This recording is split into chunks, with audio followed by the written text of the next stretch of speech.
So నువ్వు వాడిని face చేయలేక దూరంగా పారిపోవాలనుకుంటున్నావు. తను నిన్నేమన్నా ఇబ్బంది పెడుతున్నాడా? లేదు.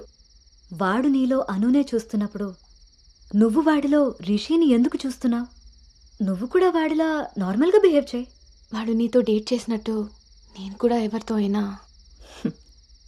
నువ్వు అనుకున్నట్టుగా గౌతమ్ అలాంటివాడైతే నిన్న మా డేట్ జరిగేది. వాణ్ణి డేట్కి వస్తావా అని అడిగినప్పుడు వాడు దేనికి స్ట్రగుల్ అవుతున్నాడో అప్పుడు నాకు అర్థం కాలేదు. ఇప్పుడు అర్థమైంది. అది నీకోసమేనని. మీరిద్దరూ లవ్లో ఉన్నారు. మీ ఇద్దరికి ఎవరి గురించి వాళ్ళకి తెలుసు, కానీ ఒకరి గురించి ఒకరికి తెలీదు. ఎందుకంటే మీ ఇద్దరి మధ్య అడ్డుగా కండిషన్స్తో గోడ కట్టుకుని ఉన్నారు. మీ ఇద్దరిలో ఏ ఒక్కరు రియలైజ్ అయ్యి ఒక అడుగు ముందుకేసినా ఇంకొకరు కనిపిస్తారు.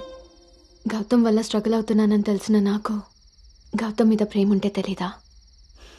తెలీదు. ఎందుకంటే నువ్వు స్ట్రగుల్ అవుతున్నది గౌతమ్ వల్ల కాదు, రిషితో నీకున్న రిలేషన్షిప్ వల్ల. అది నువ్వు తప్పని ఫీల్ అవుతున్నావు కాబట్టి. అసలు అది తప్పే కాదు కాబట్టి నీకు తెలియకుండానే నీలో రియలైజేషన్ వచ్చింది. అదే మీ నాన్నకి చెప్పావు. గౌతమ్ని వద్దంటున్నావు, కానీ గౌతమ్ లాంటి వాడు కావాలంటున్నావు. అను, నువ్వు హైదరాబాద్లో ఉన్నన్ని రోజులు నీ వయసు చేసిన ప్రెషర్ని నీ మనసు కంట్రోల్ చేసింది. కానీ ఆ రోజు ట్రైన్లో చూసింది 10th యాక్సిడెంటల్గా ఫస్ట్ కిస్ చేసిన గౌతమ్నే అని తెలిసాక నీ వయసు నీ మనసుకి తోడై తన మీద నీకున్న లవ్ని కన్విన్స్ చేసి తనతో రొమాన్స్ చేసేలా చేసింది. ఇప్పటి వరకు మీ ఇద్దరి మధ్య ఉన్న ఈ రిలేషన్షిప్ని నువ్వు లస్ట్ అనుకుంటున్నావు, కానీ అది లవ్. దానికి దీనికి తేడా నాకు నీకు ఉన్నంత. తెలియక జరిగిన పొరపాటుని తెలిసాక కూడా తప్పుగా మిగిలిపోనివ్వద్దు. గౌతమ్ నేను ప్రాజెక్ట్ పని మీద గోవా వెళ్తున్నా. నేను వెళ్తే మన కంపెనీకి ప్రాజెక్ట్ వస్తుంది. అదే నువ్వెళ్తే నీ లైఫ్కి ఒక క్లారిటీ వస్తుంది. ఇన్నాళ్ళు మీ శరీరాలు మాట్లాడుకున్నాయి. ఒక్కసారి మీ మనసులు మాట్లాడుకునే అవకాశం ఇస్తే నువ్వున్న డైలమాకి సమాధానం దొరుకుతుంది.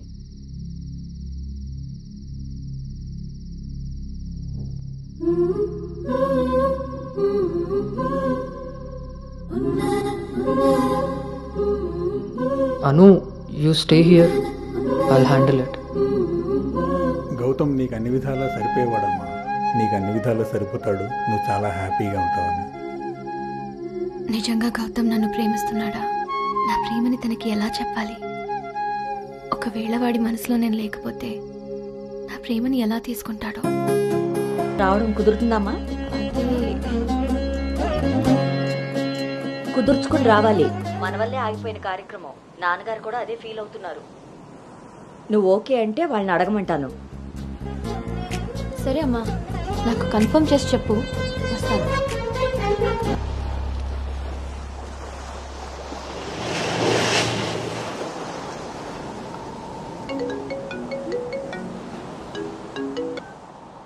అమ్మా, అబ్బాయి ఈ వారం చూపులకు వస్తాడట. ఇప్పుడే ఫోన్ వచ్చింది. నీకే పనులున్నా త్వరగా తెలుసుకుని వచ్చేయి. వినపడుతుందా? అను అను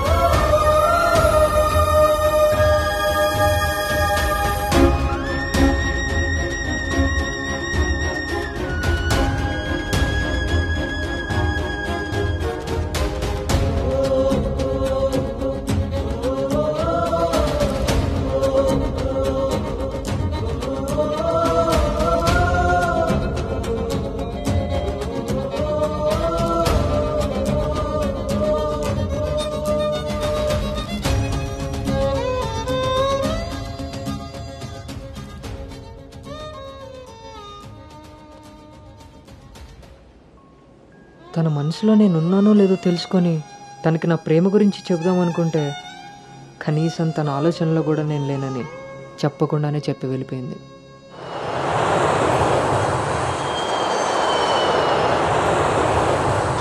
కలర్ పెరగడానికి చూసినట్టు హైట్ పెరగడానికి కూడా ఏమైనా ఉంటే బాగున్నావు.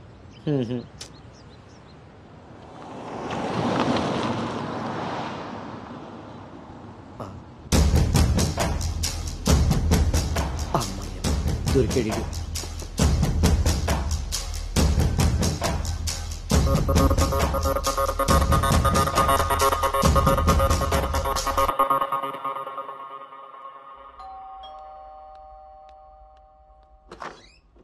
హాయ్. నాన్నా ఏంటి సర్ప్రైజ్? కూర్చో నాన్న.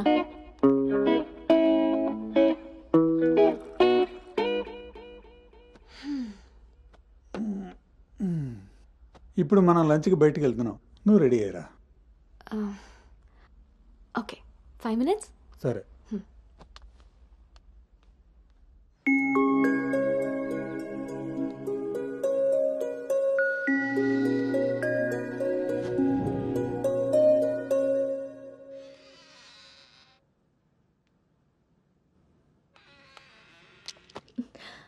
హాయ్.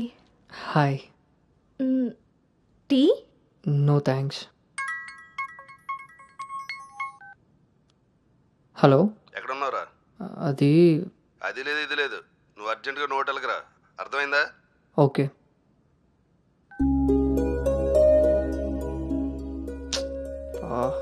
ఏమైంది గౌతమ్? అర్జెంటుగా నోవోటెల్కి వెళ్ళాలి, క్యాబ్ బుక్ అవ్వట్లేదు. నేను డ్రాప్ చేస్తాను కదా.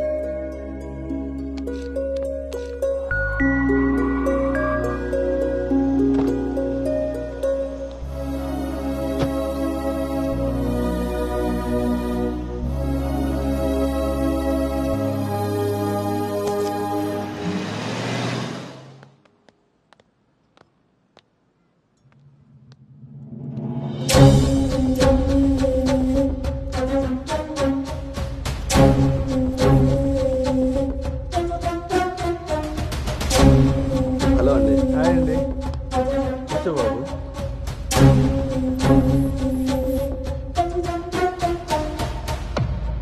బాబు, మా అమ్మాయి అను.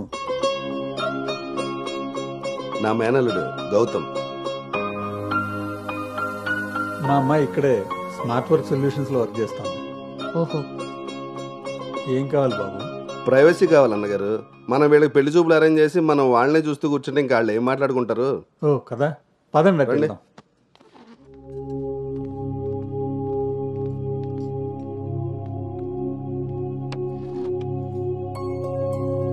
అవును, ఆడాడో బ్రోకర్ గాడు వస్తున్నాడు మా బావ. ఏడాడు? రావాల్సిన సమయానికంటే గంట ముందే వచ్చాను. ఓ, బాగా ఖాళీగా ఉన్నావు అనమాట. వీటితో జాగ్రత్తగా ఉండాలి. పోలీస్కి ఒక పెద్దమ్మ కొడుకులో ఉన్నాడు. వచ్చింది హోటల్కి, కళ్ళజోడితే. హలో, నమస్కారం. నమస్కారం. ఈడు ఈడు పేడు మొక్క. Sir order please. ఇక్కడ కదా ఆ టేబుల్ తీసుకో.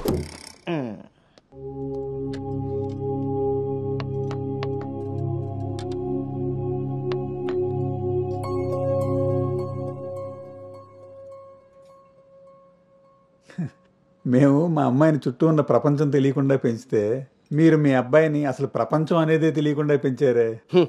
కరెక్ట్గా చెప్పారు. అందుకే ఎదురుగా ఉన్న మీ అమ్మాయిని చూడటం మానేసి నేల చూపులు చూస్తున్నాడు యాదవ. ఇక జీవితంలో అప్పులు చేయకూడదు. ముందు సాలిపేట ఎర్రాజుగాడి అకౌంట్ సెటిల్ చేయాలి. ఎస్.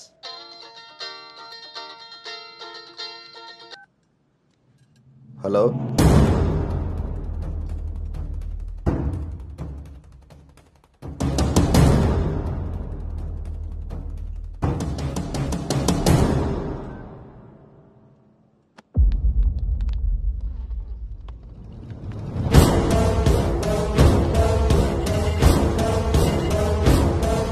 పోరా. నువ్వు హైదరాబాద్ వచ్చి ఎన్ని రోజులైందమ్మా? 7 months అంకుల్. నీకు రిషి అప్పుడే బోర్ కొట్టేశాడా? మా వాడితో పెళ్లి చూపులకి రెడీ అయిపోయావు. రిషి తెలుసా లేదా?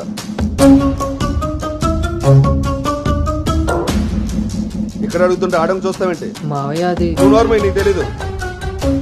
రిషి తెలుసా లేదా? రాజా ఈ రోజు మన దగ్గర.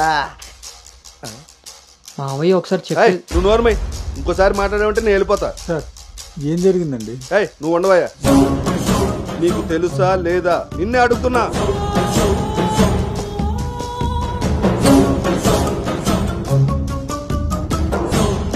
మావయ్య ఒకసారి నేను చెప్పి మీ నాన్నకు ఫోన్ చేయరా. అది కాదు. ఏయ్, నేనే చేస్తాను.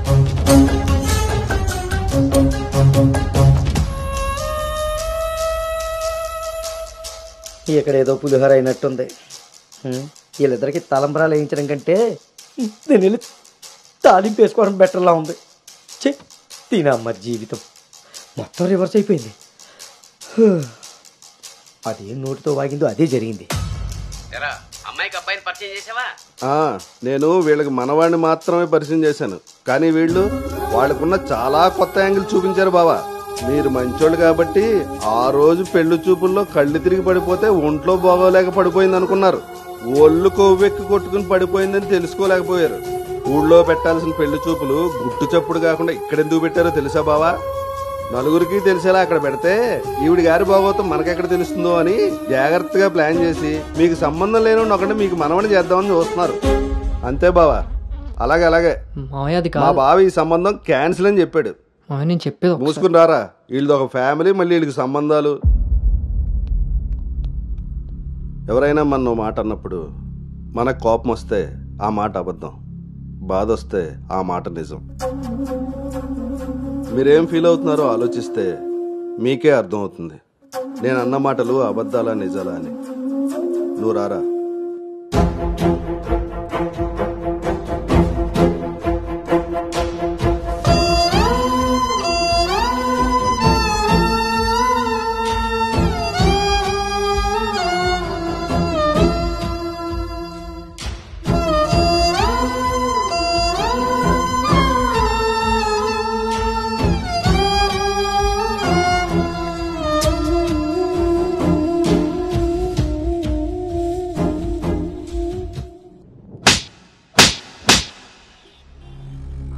It's over.